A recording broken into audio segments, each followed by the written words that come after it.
Hi friends, ತುಪ್ಪ ಮಾಡಲಿಕ್ಕೆ ಮೊದಲಿಗೆ ಬೆಣ್ಣೆ ಎಷ್ಟಿರುತ್ತೋ ಅಷ್ಟನ್ನು ಒಂದು ಪಾತ್ರೆಗೆ ಹಾಕ್ಬಿಟ್ಟು ಗ್ಯಾಸ್ನ ಲೋ ಫ್ಲೇಮ್ ಮಾಡಿ ಇಡಬೇಕು.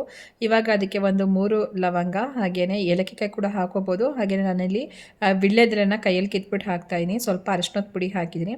ತುಳಸಿ ಎಲೆ ಕೂಡ ಹಾಕೋಬೋದು. ಸೊ ಮೆಂತ್ಯ ಕೂಡ ಹಾಕೋಬೋದು. ಹಾಗೆ ಬೆಳ್ಳುಳ್ಳಿ ಕೂಡ ಜಜ್ಜಿಬಿಟ್ಟು ಹಾಕೋಬೋದು, ನಿಮಗೆ ಬಿಟ್ಟಿದ್ದು.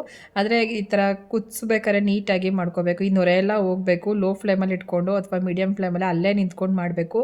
ಇಲ್ಲಾಂದರೆ ತುಪ್ಪ ಎಲ್ಲ ಸೀದೋಗ್ಬಿಡುತ್ತೆ. ಈ ಥರ ಗರ್ಗರಿ ಆಗಿದ್ದಾಗ ಎಲೆ ಎಲ್ಲ ಮೇಲೆ ಬಂದಿರುತ್ತಲ್ಲ, ಆವಾಗ ತುಪ್ಪ ಆಗಿದೆ ಅಂತ ಹೇಳ್ಬಿಟ್ಟು ಸುಮಾರು ಒಂದು 2 ಅವರ್ಸ್ ತೊಗೊಳುತ್ತೆ ಇದು ಪೂರ್ತಿ ತಣ್ಣಗಾಗಲಿಕ್ಕೆ. ಆಮೇಲೆ ಒಂದು ಸ್ಟೀಲ್ದು ಸ್ಟ್ರೈನರಲ್ಲಿ ಸೋಸ್ಬಿಟ್ಟು ಅದನ್ನು ಈ ರೀತಿ ಡಬ್ಬಕ್ಕೆ ತುಂಬಿಟ್ಕೊಂಡ್ರೆ ಅದರ ನೆಕ್ಸ್ಟ್ ಡೇಗೆ ತೆಗೆದಾಗ ನಮಗೆ ಮರಳಾಗಿರೋವಂಥ ತುಪ್ಪ ಸಿಗುತ್ತೆ. ಇದು ಹೋಮ್ ಮೇಡು ನೋಡಿ, 3 ಸೇರು ಬೆಣ್ಣೆಗೆ ಇಷ್ಟಾಗಿದೆ ಅಷ್ಟೇ.